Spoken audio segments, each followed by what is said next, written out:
Hello बच्चों, आज मैं आपको एक्सरसाइज 9.4 क्वेश्चन नंबर 6 से स्टार्ट कराऊंगी। क्वेश्चन नंबर 5 तक हमने अपनी लास्ट क्लास में कर लिए थे, ठीक है ना। तो चलिए देखते हैं क्वेश्चन नंबर 6 क्या है। अब ये क्वेश्चन हमारे पास कंपाउंड इंटरेस्ट के हैं, है ना। तो चलिए देखते हैं। क्वेश्चन है आपके पास, what will be the compound interest on ₹5,000 if it is compounded half yearly for 1 year 6 month at 8% per annum. देखो, आपसे वो कह रहा है कि आपको कंपाउंड इंटरेस्ट निकालना है। किस पे निकालना है? आपके पास 5,000 रुपीज़ है, ठीक है। अब यहाँ लिखा है if it is compounded half yearly. तो जब मैंने आपको सिंपल इंटरेस्ट और कंपाउंड इंटरेस्ट का कंसेप्ट कराया था, तो मैंने उसमें आपको बोला था कि कंपाउंड इंटरेस्ट आप कई तरीके से निकाल सकते हो, जैसे एनुअली, हाफ ईयरली या फिर क्वार्टरली। तो टॉपिक जैसे जैसे आएंगे मैं आपको वैसे ही समझाऊंगी। तो देखिए यहाँ पर वो टॉपिक आ गया है हाफ ईयरली का। तो देखो आपको करना कैसे है क्वेश्चन, हम सीधे अपने सॉल्यूशन से इसको समझते हैं। तो क्वेश्चन नंबर 6 ये रहा आपके पास, ठीक है। देखो पी आपको यहाँ पर दे रखा है कि पी आपके पास कितना है, 5,000 है, ठीक है ना। टाइम आपको दे रखा है 1 ईयर 6 मंथ। तो क्या मैं 1 ईयर 6 मंथ को 1.5 ईयर लिख सकती हूँ? 1.5 ईयर मतलब ये तो हो गया 1 ईयर 6 मंथ, है ना। 1 साल पूरा और 1 आधा साल, ठीक है ना। अब मैंने इसको मल्टीप्लाई कर दिया 2 से। ऐसा क्यों किया मैंने? देखो 2 से मल्टीप्लाई, जब भी आपके पास हाफ ईयरली होगा ना, तो आप टाइम में 2 से मल्टीप्लाई करोगे और रेट में 2 से डिवाइड करोगे। मैं एक बार फिर से ये चीज़ रिपीट करूँ, जब भी आपके पास हाफ ईयरली होगा, कंपाउंडेड हाफ ईयरली, तो आप टाइम में 2 से मल्टीप्लाई करोगे, ठीक है, और रेट में 2 से डिवाइड करोगे, ठीक है ना। तो देखो यहाँ पर है 2 1 ज़ा 2 + 1 3, 3/2 इंटू 2, तो 2 से 2 कट गया तो 3 आ गया आपका, तो 3 ईयर्स हो गए, ठीक है। रेट में अभी मैंने आपको बोला था कि आप क्या करने वाले हो, आप 2 से डिवाइड करने वाले हो। तो 8% दे रखा था, तो अब इसको 2 से डिवाइड कर दिया तो 4% आ गया, ठीक है ना। बस अब आपको फॉर्मूला लगाना है। फॉर्मूला आपका amount is equals to P bracket में 1 + R/100 की पावर n। यही था हमारे पास। जब कंपाउंड इंटरेस्ट निकालना था तो पहले हमें अमाउंट निकालना होता है, उसके बाद कंपाउंड इंटरेस्ट निकलता है, ठीक है। तो देखिए पी की जगह मैंने पी की वैल्यू रख दी 1 ऐसी है, आर की जगह मैंने 4 रखा। आप ये चीज़ याद रखिएगा, यहाँ पर आपको 4 रखना है। अब क्वेश्चन वाला 8 मत रख देना आप, नहीं तो आपका वो गलत हो जाएगा, ठीक है ना।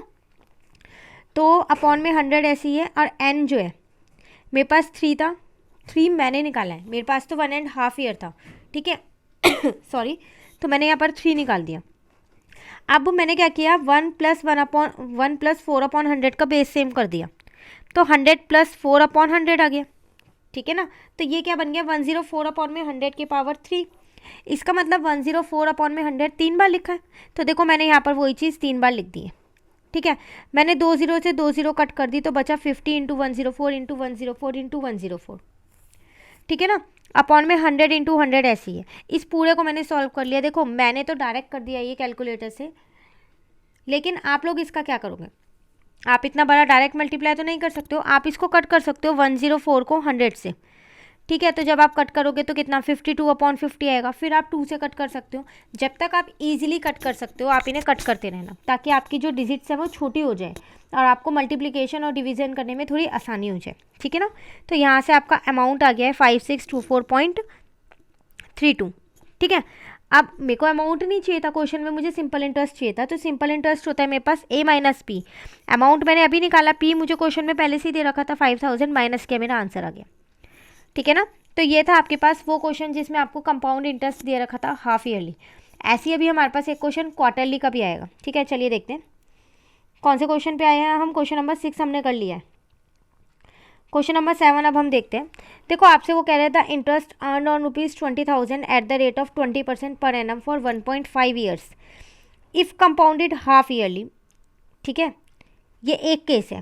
पहले मैं इतना पार्ट आपको समझाती हूँ। आपको कह रहा है कि इंटरेस्ट निकालना है, किस पे निकालना है, 20,000 पे। रेट दे रखा है, टाइम दे रखा है, कंपाउंडेड हाफ ईयरली है। तो अभी हमने हाफ ईयरली का एक कंसेप्ट किया, उसमें क्या किया है हमने, टाइम को 2 से मल्टीप्लाई करना है और आर को 2 से डिवाइड करना है, ठीक है। तो कंपाउंड इंटरेस्ट आप यहाँ से निकाल सकते हो। केस 1 आपका यहाँ खत्म होता है। चलिए अब आगे देखते हैं।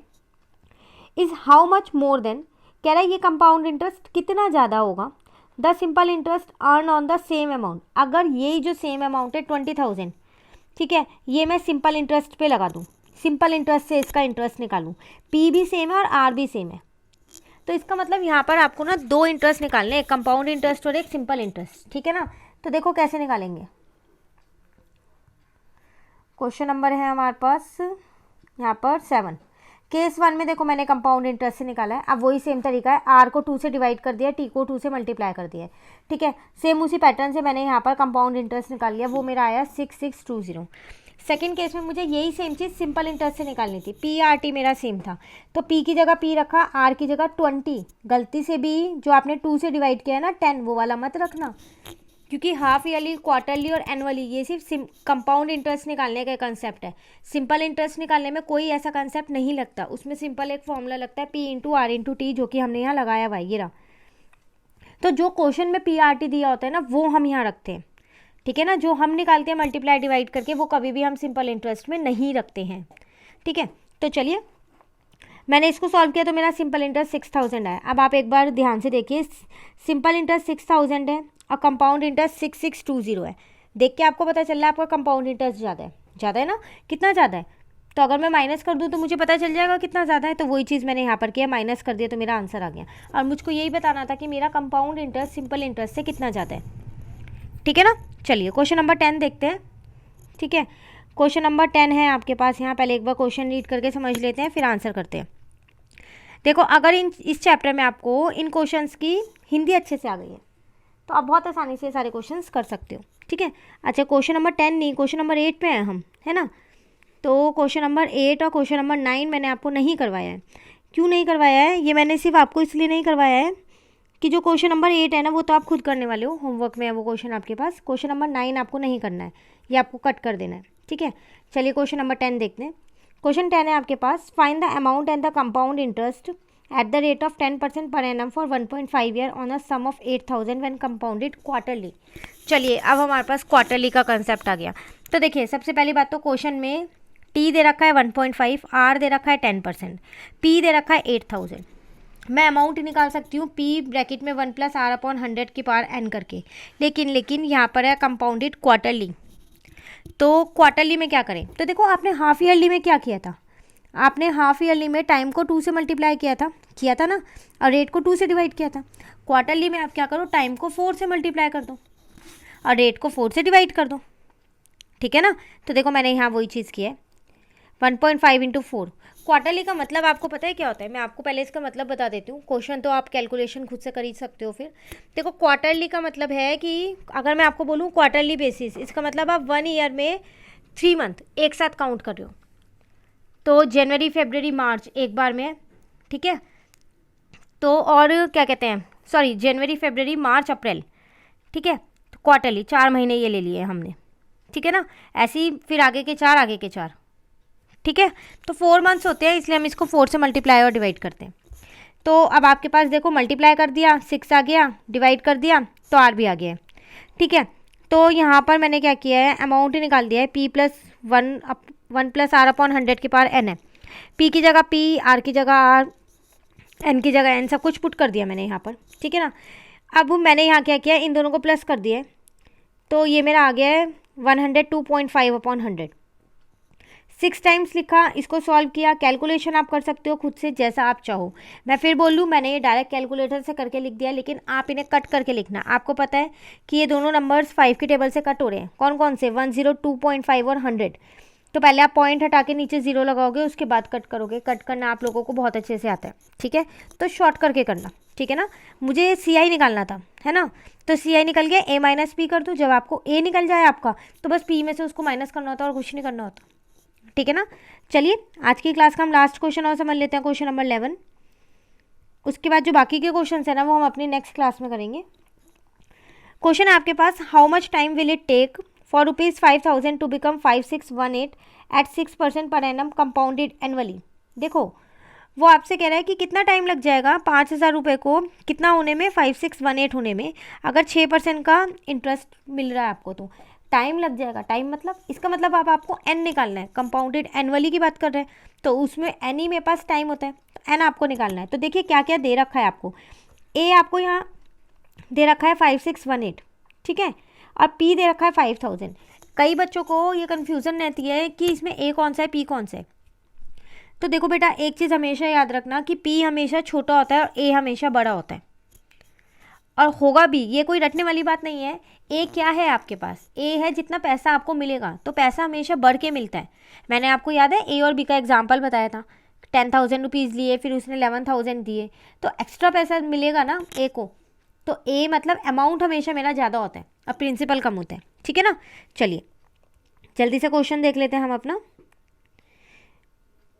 तो ये रहा मेरा क्वेश्चन, टी मुझको निकालना है ना। तो फॉर्मूला मैंने लगाया, ए की जगह ए रख दिया, पी की जगह पी रख दिया, सब वैल्यूज़ पुट किए और कुछ नहीं किया। अब आप देखो ये 5,000 यहाँ मल्टीप्लाई का इधर आके मैंने डिवाइड का कर दिया, बेस सेम किया तो 100 + 6 आ गया, तो ये 106 अपॉन में 100 आ गया, ठीक है। मैंने पता है क्या किया, पहले स्टेप में ना मैंने इन दोनों को कट कर दिया, 5, 6, 1, 8 और 5,000 को 2 से कट करके मेरा ये आया था। ये भी मैंने कट कर दिया 2 से, 106 और 100 को, ठीक है।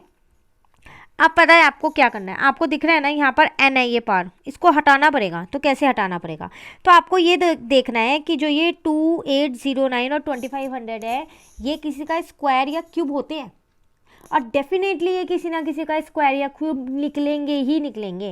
तो आपको पता है 2500 तो 50 का होता है, आपने स्क्वायर और क्यूब वाले दोनों ही चैप्टर्स कर रखे हैं, और जिसमें आपने क्यूब रूट निकालना भी सीख रखा है और स्क्वायर रूट निकालना भी सीख रखा है ना।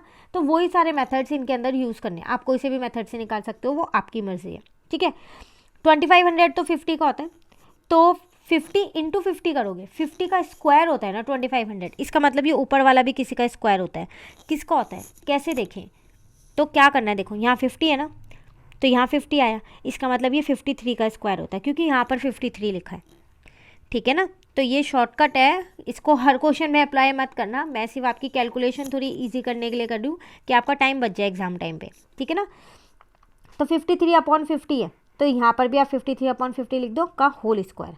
फिर भी एक बारी क्रॉस चेक के लिए 53 × 53 ज़रूर करके देखना, तो आपका 2809 आने वाला है, ठीक है।